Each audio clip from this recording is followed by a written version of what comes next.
There's a lot of vehicles that people don't remember. They've been released and then they've been forgotten due to the passage of time. And I think the most forgotten tank in the entirety of Blitz is this. It's a high tier vehicle, and it's still forgotten. The Ball 25-ton Avenir. This vehicle looks absolutely sick. And I was so excited for it when it was announced that it was going to be this tier 9 that you could earn for free. Guess what? I don't have it on my main account. And it was a free tank. You know why I don't have it on my main account?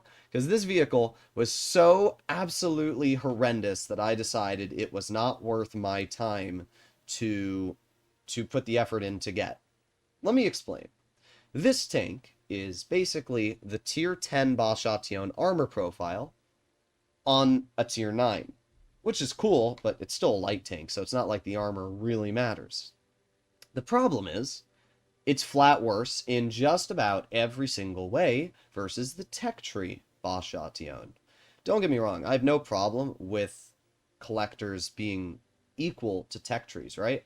There's people out there that think if you spend money on something, it should be better than something you don't spend money on. I'm not that person. I think that wargaming should balance tanks appropriately and make them different so that they're both fun. This tank is just worse than the tech tree. Let me explain. First of all, it has the worst on-movement dispersion I've ever seen. Like, ever. It's T49 levels of aiming time and on-movement dispersion for a gun that has 310 damage per shot. And you'll see, the moment we get in the battle, it just goes, zoop. It's terrible. It's actually terrible. That alone already ruins the tank. But when you pair that with the fact that this vehicle doesn't have anything unique about it, for example, the Tech Tree Bashation has shell reload boost, which means that its 3-second intraclip actually gets turned into like 2 seconds. This vehicle doesn't get shell reload boost.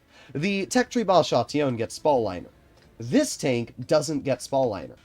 So, in other words, you're just driving a worse Tech Tree Tier 9. Look at the on-movement dispersion. Look at the... what is that? Look at this, it's 310 alpha! What are we doing, Wargaming? What are we doing? Every time I play these tanks, I just realize how bad their balancing is.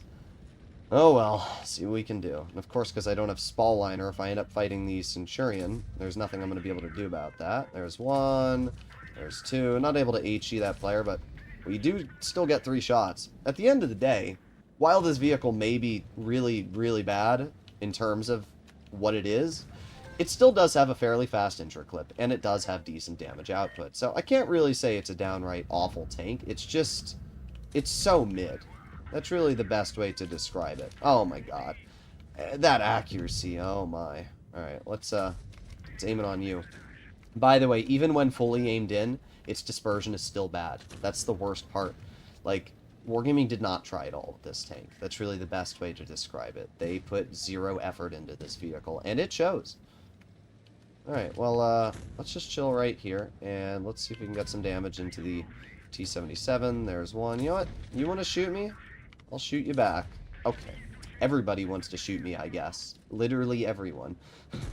We're doing fine, to be fair. Like, the game will be a win, and a pretty easy one at that, but literally everybody on the enemy team wants to shoot me. We're going to ignore that player, and we're actually going to shoot the AT, and that's because this tank has one really nice thing going for it, and that is high explosive damage.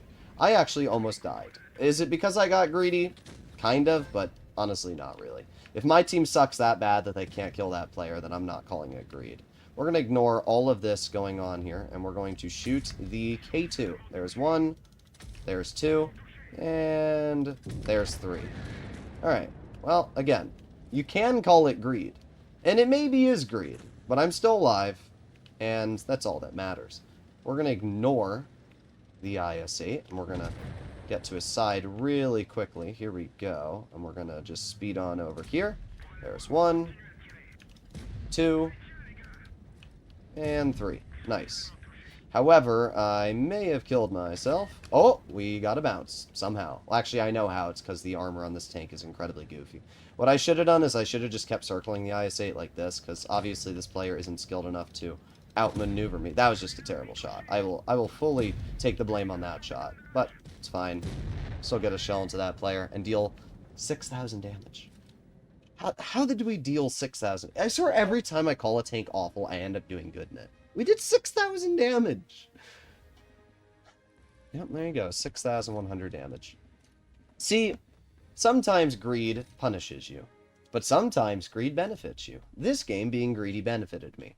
To be fair, that T-77 should have died. I was not wasting a shell on that T-77 when we had a tank with a shell that managed to bounce him, especially when I can deal a full clip to that AT-15. As I said, there's one advantage to this tank versus the Tech Treebauschation, and that is the high explosive damage. This tank has 440 damage HE, so you can deal 1,320 in a clip. That is insane. The problem is, there's not many times you're going to be able to do that. But when I saw that AT, I said, yeah, I'm going to do it. I'm going to get a full clip into him, and I did. I think I full health killed that AT. That's kind of insane, right? That is the one moment where the vehicle does feel really nice. And when you're within 50 meters of a player, the gun does feel good, because at least you have that fast intra clip and pretty dangerous output. But wow, does that gun feel mid still. Like, that was Normandy, and that matchup was probably the best of the best I could have gotten, because we were put up against opponents that were not good. We were in a top-tier match, and we were on a map that allowed us to be very close to our enemy, which meant the accuracy wasn't a problem. But you can imagine, on a large map, how the accuracy would be quite terrible. Well, here we are on Himmelsdorf, and it is another Tier 8, Tier 9 battle, which makes sense, because I've only played 2 games in this tank. But this is not a good map. I mean, to be fair, it could be fine, but it depends on where the enemy goes. They have a Centurion 7-1, they have a T-49. T-49's a really easy HE clip, though, so we'll see what happens. We do have the Charioteer supporting us. What we're going to do is we're going to start by trying to spot if the enemy comes over here. And the easiest way to do that is... Oh, well, we have the scent right there. Let's see if that Centurion pokes. There you go, 312. That's a 225 bounce in return, which means that player is running the low alpha gun. I think that's the same player from last game, because that player was also running the low alpha gun. There's the T-49. So what we're going to do is we're going to get some damage into this player. There's 1, there's 2, and then we're going to reload. No, I should have gone for the T-49 instead, but it's alright. What are we doing? Can we... Bro, move! What are we doing? Alright, it's fine. Unfortunately, we're probably not going to deal much, but there you go. Nice 350 high explosive. Reload. Okay. Oh, what the heck are you doing over here, brother? What are we doing? Alright, well, I'm going to hope that we can get to the side. Okay, we're good. We are good. We are now to the rear of the T-95. Unfortunately, it doesn't look like it's going to matter. He's going to scrape me off, and... we're going to bounce him in the process. God, I hate T-95s. Why does the tank turn so fast? It's one thing, like, I love playing in the T-95, but I've never understood how Wargaming allows that tank to turn so fast. It makes very little sense. We're going to cross this. Unfortunately, the Strife does pen me. I can't shoot on the move. The gun is so inaccurate that I literally can't shoot on the move. It's tragic, but it's true. We're also stuck, but it's fine. We'll shoot the Strife. It doesn't matter at this point. We're going to win anyway. We've done plenty of damage. We've got 8 seconds left on our reload. We're going to chill right here. 5, 4, 3. Okay, well, that player just got cooked. Let's just get the clear into you really quickly. We have the Progetto over here. Look at that amazing aiming time. I'm surprised that shell even hit, to be honest. But we've done pretty good. We're up to 4,000 damage now, which is pretty solid. I mean, again, the damage output of the vehicle's fine. It's just everything else that sucks.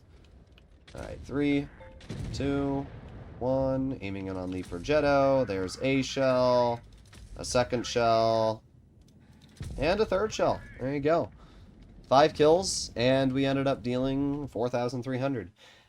Well, I hope this video didn't convince you that this is a good tank. It's average. That's really the best way to describe it. I mean, at the end of the day, it's a light tank, it's an autoloader, you can still do well in it with those combinations. But if you compare the capabilities of this vehicle to the tech tree, it is still flat worse. So that's really as simple as it is. But I guess it's not awful. I was still able to do fine in those two games. Hopefully you enjoyed today's video. I'll see you all in the next one. Bye-bye.